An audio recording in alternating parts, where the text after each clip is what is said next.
ইউরোপের বিভিন্ন ব্যাংকে গচ্ছিত রাশিয়ার কেন্দ্রীয় ব্যাংকের $2,460 কোটি সমপরিমাণ অর্থ ও সম্পদ অনির্দিষ্টকালের জন্য ফ্রিজ করছে ইউরোপীয় ইউনিয়ন।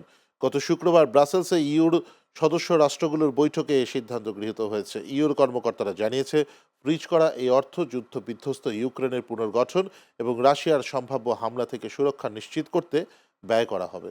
আগামী 2026 ও 27 সালে ইউক্রেনের জাতীয় বাজেটে সহায়তা দেওয়া হবে এই অর্থ থেকে।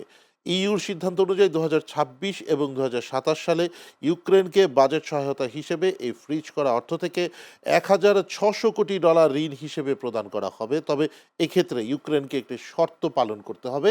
সেটি হলো, রাশিয়া যদি দেশটিকে যুদ্ধের ক্ষতিপূরণ দিতে সম্মত হয়, তাহলে ইউক্রেনও কিস্তির ভিত্তিতে রাশিয়াকে এই অর্থ বুঝিয়ে দেবে।